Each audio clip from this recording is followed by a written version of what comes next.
Hi, this is ChronicleStoriesTV. Be sure to like, subscribe, and don't forget to comment where you're listening from. Sector 1, The Forest Rule. When I was 7, Grandma told me a rule I was never allowed to break. We were sitting on the porch of her creaky, moss-covered house that backed onto miles of dark, whispering forest. The sun was melting into the trees, casting orange fingers through the branches. She placed a thick slice of bread wrapped in cloth on a chipped porcelain plate, then carefully carried it to the back porch. Her steps were slow, cautious, like the ground itself might reach up and snatch her.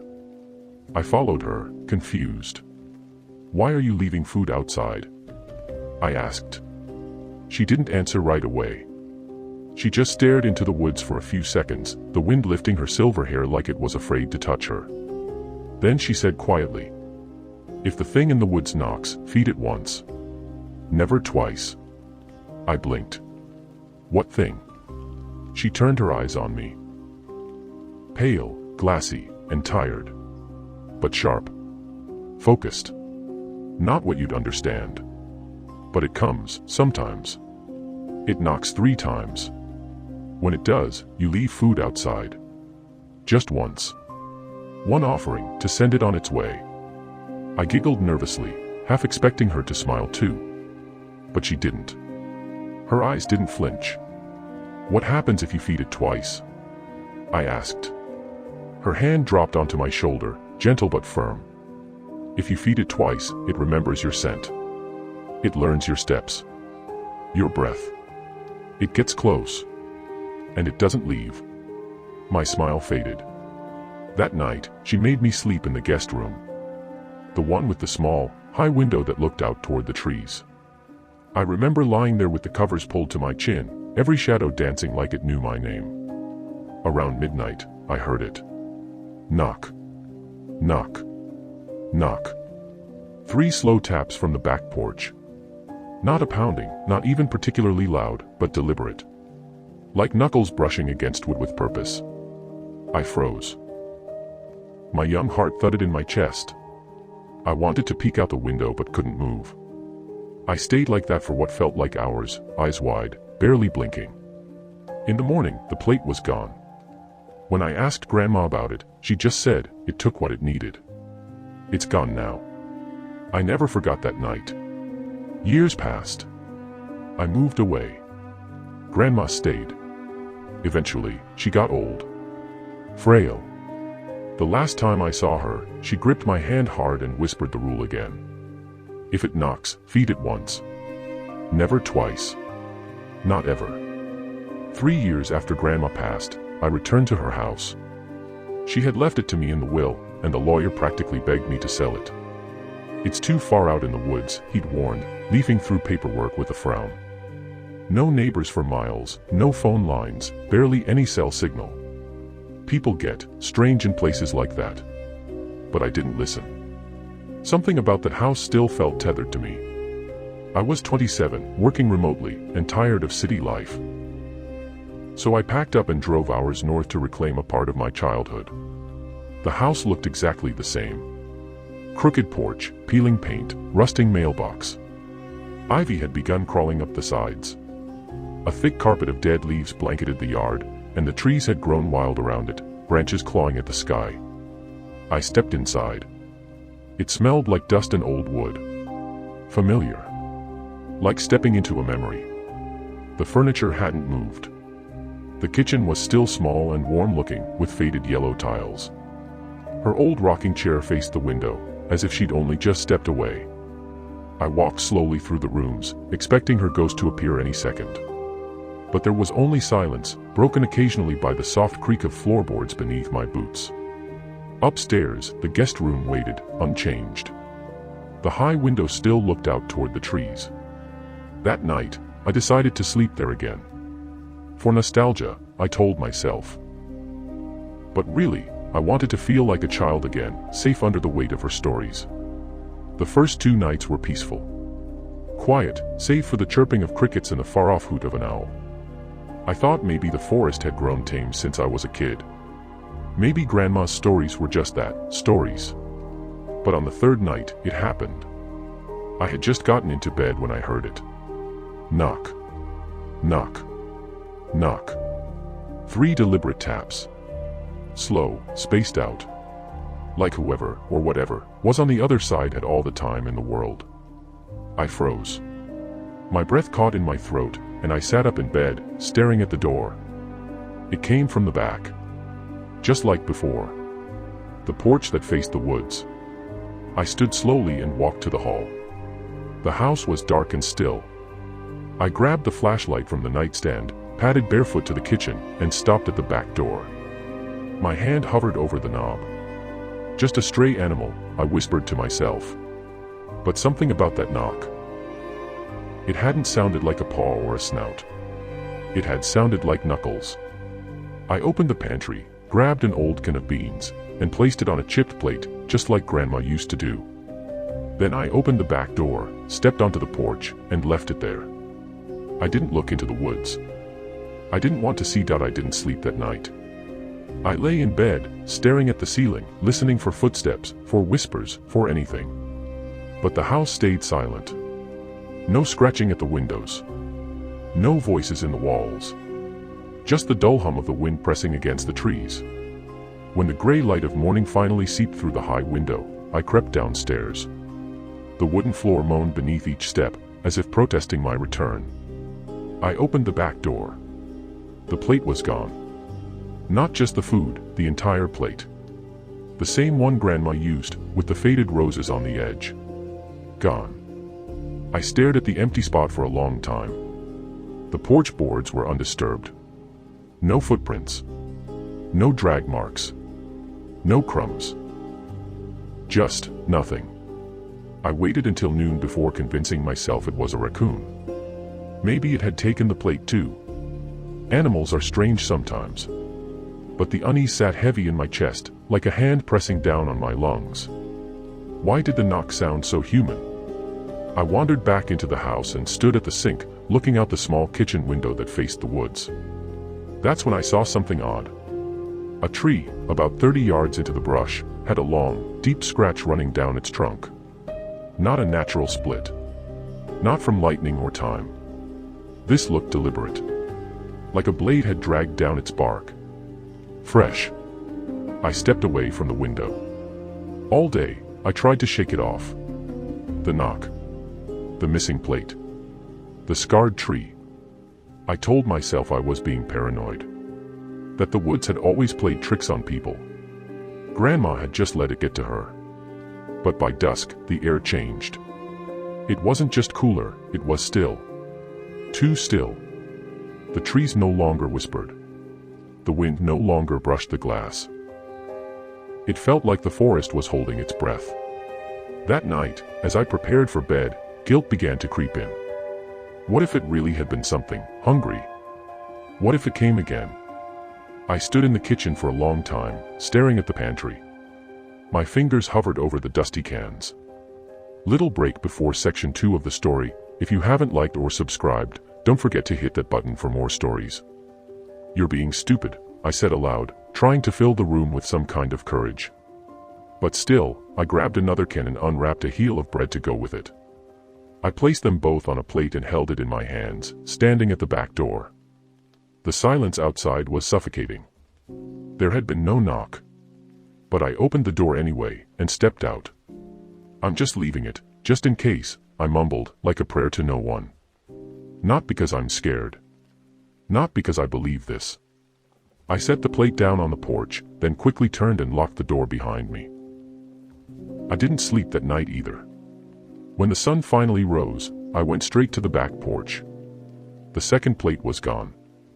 Again, not just the food, the entire thing. Lifted cleanly from the wood like it had floated away. But this time, there were marks. Faint grooves in the porch, thin and sharp. Not claw marks. They were too long, too straight, like fingers had dragged across the boards. My stomach turned. I glanced toward the forest. Everything was still. Too still. No chirping birds, no scurrying squirrels, no rustle of leaves. I should have remembered the rule. Grandma never said what happened if you fed it twice, only that you mustn't. I was beginning to understand why. Something had taken notice of me now. The day dragged by in silence. The deeper part of the house felt colder. The guest room window began to fog, even though the air was dry. My phone had no signal. That evening, I thought I saw movement in the woods. I'd been staring out the kitchen window for nearly 10 minutes, trying to shake the feeling of being watched, when something flickered between the trees. Tall. Narrow. A shape that didn't belong. I blinked, and it was gone. That night, I stayed in the living room. I didn't want to be near the guest room window. I pulled the rocking chair away from the window and sat with a flashlight and my grandmother's old Afghan wrapped around me. I left all the lights on. Around 2 a.m., I must have dozed off. The flashlight slipped from my lap and rolled onto the floor with a dull thud. That's when I heard it. Not a knock. Not this time. It was a tap. Light. Careful. On the kitchen window glass. Tap. Tap. Tap. I didn't move. My mouth went dry. Another tap, slower this time. Then a pause. I turned my head, inch by inch, toward the kitchen. From where I sat, I could just see the edge of the window. And something was pressed against it. Long, pale fingers. Thin as twigs. No face. Just a shape. Taller than the window itself, its limbs bent at odd angles, like it wasn't made for human form. The fingers drummed gently on the glass. Then, silence. I blinked. Gone. But a long smear remained. As if it had dragged its hand down the window before slipping away. I didn't sleep that night. And when I finally stood up, my legs trembled beneath me. It had come to the house. It had touched the glass. It knew where I lived now. I didn't go near the kitchen the next morning. I couldn't. Not with that smudge still on the glass. It looked like something oily, dark, like it wasn't just grease left by a hand, but something alive. Something seeping. Instead, I locked the back door and pushed the kitchen table against it. It felt childish, like piling toys in front of a closet monster. But I had to do something. Anything to feel safer. Around noon, the silence became unbearable. I turned on the radio. Static. Tried my phone again. Still dead. So I grabbed one of Grandma's old books and curled up in the living room, trying to ignore the pressure in the air. It felt heavy, like the atmosphere before a storm, only there were no clouds. Just clear skies and still trees. Then I heard it. Faint at first. A soft scratching sound. Coming from beneath the floorboards. At first, I thought it was a mouse. But it wasn't random or scattered. It was slow. Purposeful. Almost rhythmic. Then, it stopped. A moment passed. I held my breath. And then a voice. Whispering. From below. I couldn't make out the words, just the shape of them. Wet, deliberate syllables sliding across the wood like something was pressing its lips against the planks from beneath. I dropped the book. I backed away from the spot where I'd heard it and didn't return to that room for the rest of the day. By evening, the sun had begun to bleed across the horizon, casting deep shadows through the forest. I stood at the window, staring at the trees. That's when I saw it again. The shape. It didn't walk. It didn't even move in a normal way. It seemed to glide just beyond the tree line, barely visible, like it was part of the woods themselves. As if the branches moved with it, not against it. And this time, it didn't vanish. It stood there. Waiting. I stared at it for what felt like forever. Then, slowly, it raised one arm. And pointed. At me. I fell backward from the window. My breath caught in my throat. When I dared look again, it was gone. The rest of the night passed in silence. No tapping. No knocking. But I could feel it. Watching. Waiting. Sometime after midnight, I noticed the back door again. The kitchen table I'd pushed in front of it was shifted. Not by much, just a few inches. But enough to know that something had touched it. Something had tested it. It had been at the door. And it had wanted in. I barely slept, and when I did, I dreamed of roots crawling across my body. wrapping around my arms, my legs, pulling me down into the soil. When the morning light finally broke, I went outside. I didn't want to, but something inside me whispered that I needed to look. To know what it had touched. The air was damp. Still no birds. No insects. The silence was unnatural, like the woods were holding back. I circled the house toward the back porch. That's when I saw it, something pinned to the base of the porch post. A chunk of bark. Freshly stripped from a nearby tree. It had teeth marks. Long, sharp indentations. Too wide for any animal I knew. The grooves were deep, uneven, and wet. As if whatever bit it had salivated with hunger. My stomach turned. I staggered backward, as darting toward the forest. That's when I realized the trees looked closer. I stepped back inside and locked the door. Double-locked it. Then I grabbed a knife from the kitchen drawer and sat in the corner of the room, staring at that door for hours. I knew what I had done. I'd fed it twice. Now it was circling. That night, I couldn't take it anymore. I needed answers. Real ones. I pulled out the old chest in the attic, the one Grandma always kept locked. It took me nearly 30 minutes to find the key taped beneath the sink, tucked behind a loose panel. Inside the chest, I found faded family photos, an old wooden rosary, and at the very bottom, a leather-bound notebook. Grandma's handwriting, sharp and controlled, filled the yellowed pages. The entries were dated, stretching back over 40 years. First knock came last night. I left bread. Heard it drag the plate away. No sound but wind. It always takes gently, unless it's denied. I fed it twice when I was a girl. Once out of fear. Second out of guilt. That's how it learns you. That's how it stays. It doesn't live in the woods. The woods live around it. You can't run from it. You can only deny it your attention. Deny it entry. Never feed it twice. It knocks to be invited. But once you willingly offer again, it's inside. I closed the book. My hands were trembling. My mind racing.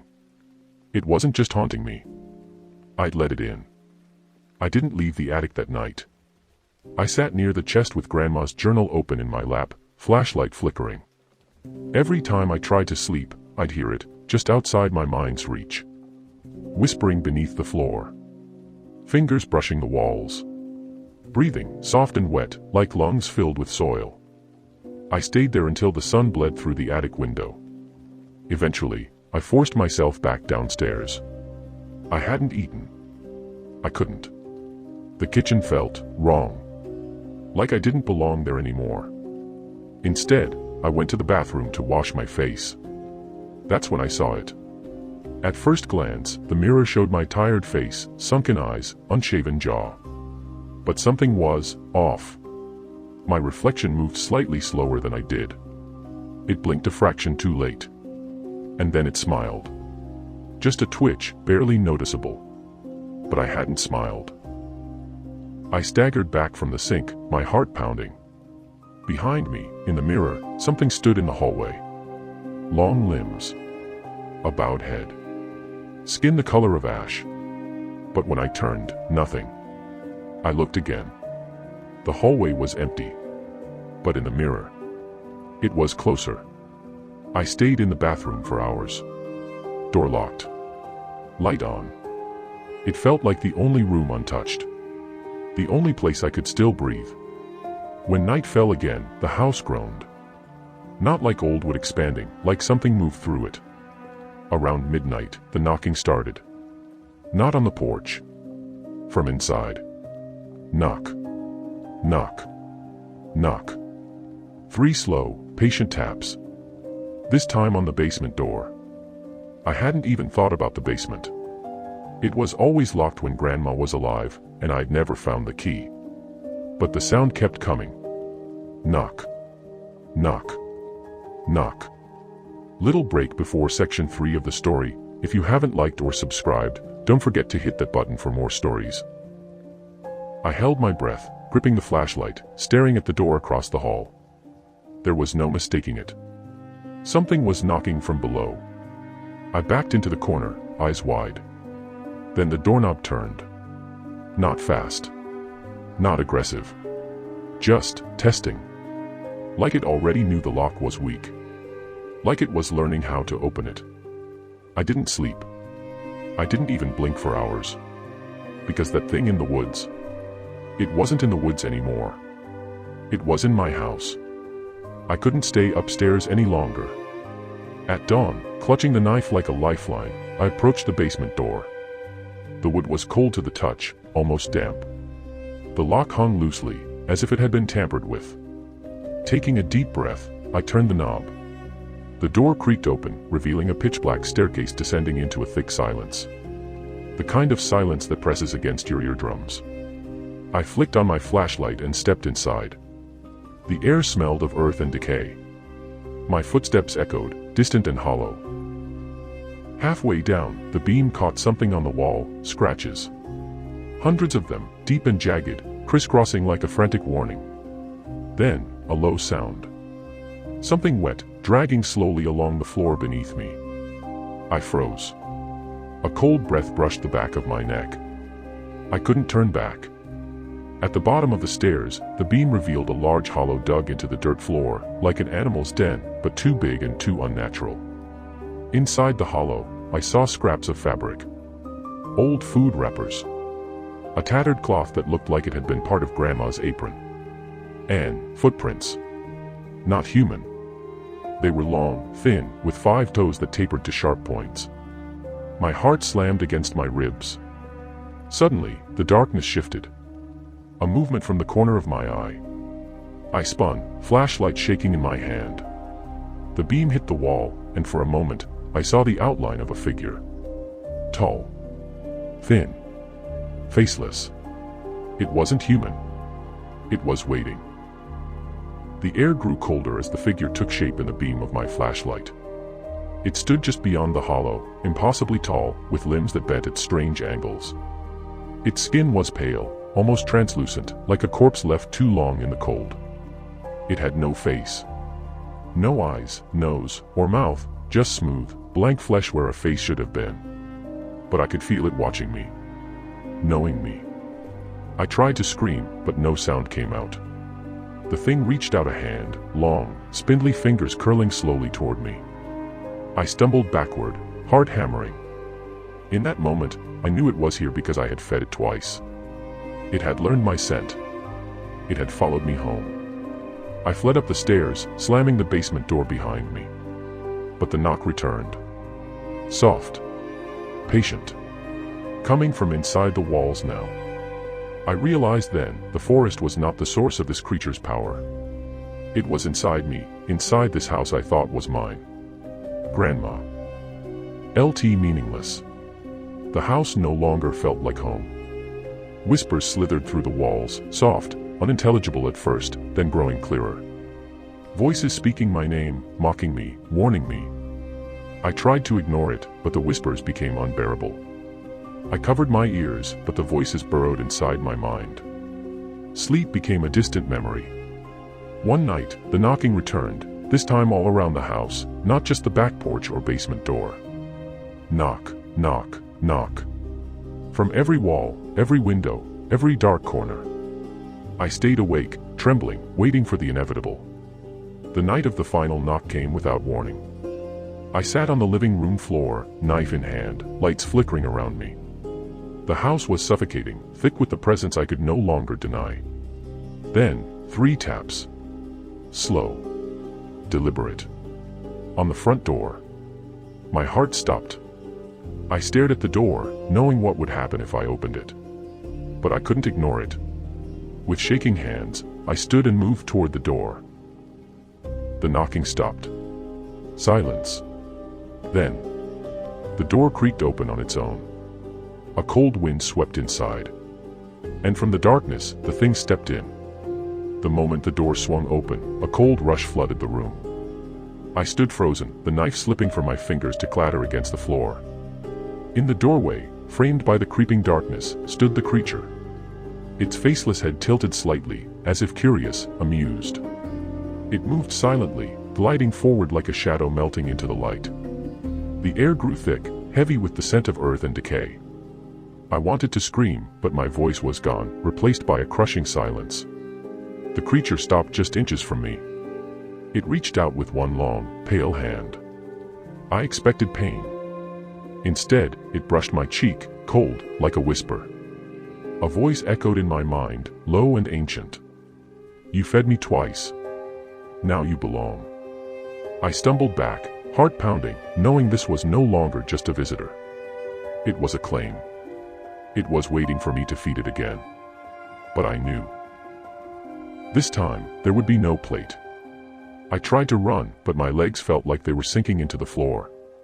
The house seemed to stretch and twist around me, shadows reaching like claws. The creature's presence pressed down, filling every corner with cold dread. I fell to my knees, the weight unbearable. Whispers surrounded me, voices chanting in a language older than the trees.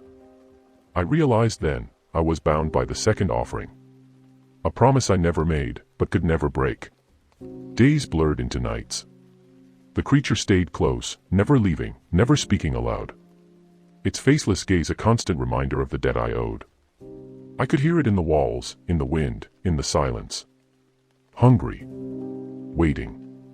I understood now, the feeding was never about food. It was about surrender. And I had surrendered. The woods around the house grew darker. The trees closer. And I waited for the knock. Because it would come again. The knocking never truly stopped. Sometimes soft, sometimes urgent, but always there. Echoing through the walls, the floors, the very air around me. It was a reminder. A summons. A warning. I stopped answering. I stopped listening. But the sound persisted. It gnawed at my sanity, pulling me deeper into darkness. One night, as the knocking grew louder than ever, I remembered Grandma's last words. If you feed it twice, it doesn't leave. It learns you. It waits. I understood then, the second feeding wasn't just a mistake. It was a curse. A bond. A sentence. And no matter what I did, I would never be free. The thing waits. And it always will. Days bled into nights, and nights into endless shadows. The creature's presence filled every corner of the house, like a thick fog that never lifted. Even the sunlight seemed dimmer, struggling to pierce the gloom that clung to the walls. I felt its eyes on me, always watching. I could hear it breathing, slow, deliberate, like the rustling of dead leaves. Sometimes, when I was alone, I caught glimpses of movement just beyond my vision, twisted limbs slipping between the trees outside the windows. The forest wasn't just around the house anymore. It was the house. The hunger inside me was different from before. Not for food, but for something darker. A gnawing emptiness that clawed at my soul. I began to understand the true nature of the creature. Its endless hunger was not for bread or beans, but for fear, desperation, and obedience. Each knock was a call to submit, to surrender to the darkness that fed on the living. I was its prisoner now, bound by the second feeding, trapped in a cycle with no end. And as the knocking echoed through the endless night, I knew there was only one way to survive. I could no longer tell where the house ended and the forest began. Every step felt like sinking into mud, every shadow reached out like a hungry hand. My reflection in the broken mirror showed a stranger. Eyes hollow, skin pale, a mask of exhaustion. The knocking grew louder, faster, relentless. One night, I snapped. I threw open the front door, screaming into the darkness, demanding it leave me be. Silence. Then, a low, guttural sound that wasn't human. I understood then, it was never going to leave. Desperation clawed at me. I remembered Grandma's journal, the warnings, the rules. But there was one last entry, hidden beneath the others. If you feed it twice, there's one way to end the hunger. A final offering. A sacrifice. I knew what I had to do. With trembling hands, I gathered the last remnants of food, the stale bread, the empty cans.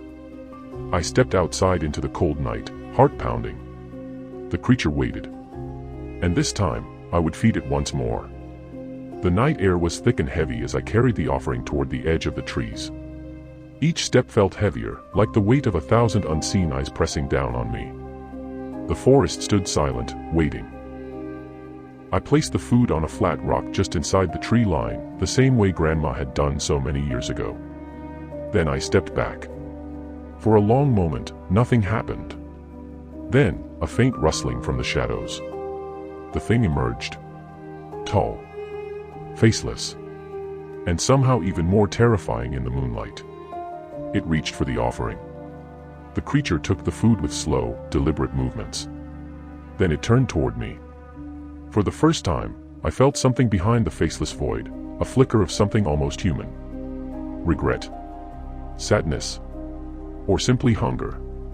It stepped back into the woods, disappearing into the darkness. I stood alone at the edge of the forest, heart pounding, feeling the weight of a promise made and kept. The knocking stopped. But I knew it would return someday. Because some things never truly leave. And some promises never end. The house felt different the next morning. Quiet. Still. As if the forest itself had exhaled in relief. I walked through the rooms, touching the walls, the floors, half expecting to see the creature lurking in the corners. But there was nothing. No tapping. No whispering. No presence. For the first time in what felt like forever, I felt safe. But the silence wasn't peace. It was waiting. A fragile truce in a never-ending war. Days turned into weeks, and life slowly returned to something like normal. I repaired the porch, cleared the overgrown yard, and tried to forget the horrors of that night. But sometimes, late at night, I still hear it. A faint knock on the window. A soft breath against the glass. The lingering weight of a promise made long ago. Grandma's warning still echoes in my mind. Don't feed it twice. Because once you do, the hunger never ends. And it never forgets. Even with the silence, I couldn't bring myself to stay in that house alone. Every creak, every gust of wind, felt like a reminder. So I began to keep watch. Lights on through the night, windows locked tight, and a plate of bread waiting on the porch. Just in case. Some nights, I swear I hear faint knocks, soft, distant, echoing through the trees. But I don't answer anymore. I don't feed it again. One evening, I found Grandma's old letter tucked inside the journal. Her handwriting shaky but clear. If you ever hear the knock again, do not feed it. Run. Hide. Never let it learn your scent twice. Because once it knows you, it never lets go. I folded the letter carefully and placed it back. The forest waits beyond the house. And so does the thing. But now, so do I. Years passed, and I left the house behind, selling it to someone who didn't know the stories. I moved to a city where the forest was only a memory, where the nights were filled with distant sounds, not whispering shadows. But the rule stayed with me, etched into my mind. Never feed it twice. Sometimes, when the wind blows just right, I swear I hear a soft knocking. A warning from the past that some things can't be escaped. The house still stands, deep in the woods. The plate still waits on the porch, sometimes empty, sometimes not. And the thing. It still knocks. Waiting for the next offering. Waiting for the next mistake. Because some hunger never dies. And the forest never forgets. Even after leaving the house, the memories followed me like shadows clinging to my skin. Sometimes, in the quiet moments before sleep, I'd hear faint knocks echoing through my mind, 3 slow taps, just like the first night. I'd wake with a start, heart pounding, sweat cold against my back. I tried to convince myself it was just my imagination. But I knew better.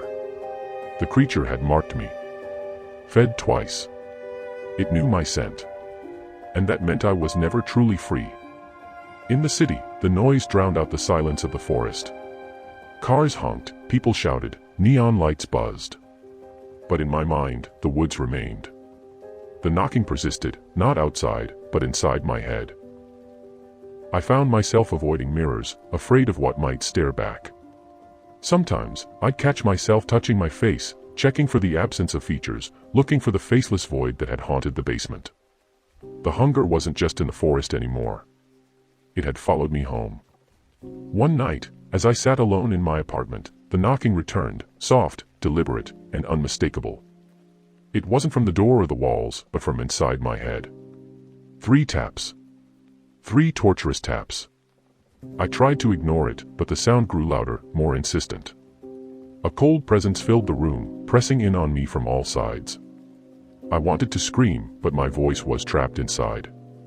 I realized then, it didn't need a forest or a house anymore. It had found a new home, inside me. The hunger inside me grew impossible to resist. It whispered in my ear, promising release, freedom from the endless waiting.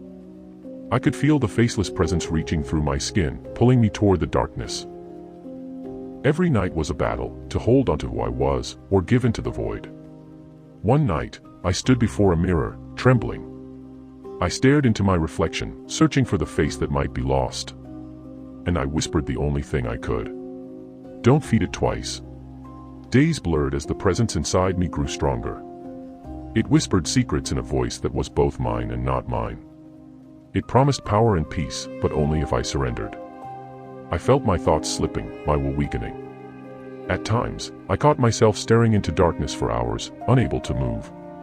The line between me and the creature blurred. Was I feeding it again?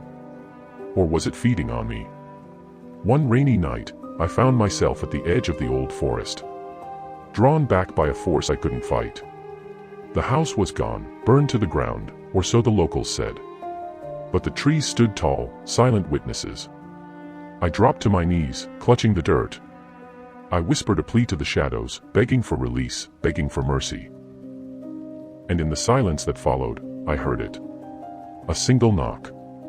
3 taps. Slow. Patient. The knock echoed through the rain-soaked night, reverberating inside my chest like a death toll. I rose slowly, drenched and trembling, eyes fixed on the shadowed trees. Something waited there, beyond the branches, beyond the dark. A promise unfulfilled. A hunger undying. I wanted to run, but my feet were rooted. The forest had me now, or maybe it never let me go. I knew what I had to do. The endless hunger was a cycle I could break, but only at a terrible cost. I reached into my pocket and pulled out the last piece of stale bread. My hands shook as I stepped toward the darkness. Don't feed it twice, I whispered, a warning, a curse, and a plea. The forest held its breath as I placed the offering on the mossy ground. Then I stepped back and waited. The air grew colder as I stepped away from the offering. For a long moment, nothing stirred. Then, from the shadows, a shape began to form. Tall, faceless, and silent. Its presence was a weight pressing down on my soul. It reached out slowly, taking the bread without a word. Then it turned, its blank face lifted toward me. And in that empty void, I felt a strange understanding. The creature retreated into the forest, vanishing like a shadow at dawn. The knocking stopped. The hunger eased. But I knew the cycle was not broken, only paused. Some things wait. Some hunger never dies. I walked away from the forest that day, carrying a warning in my heart. Never feed it twice. Years later, I still hear the faint tapping, echoes carried on the wind. Sometimes in dreams, sometimes when I'm wide awake. It's a reminder that the creature never truly leaves. That hunger never dies. That some promises are forever. And deep inside, I know, if I ever hear that knock again, I mustn't answer. Because some things you only feed once. And others, never twice. Sector 50, the endless watch. The forest stands silent now, but its eyes are always watching. The plate on the porch may be empty. But the hunger waits. And it will come back. One day, to the next soul who makes the same mistake. So listen closely to the warning whispered in the rustling leaves. Don't feed it twice. Because once you do, it never forgets.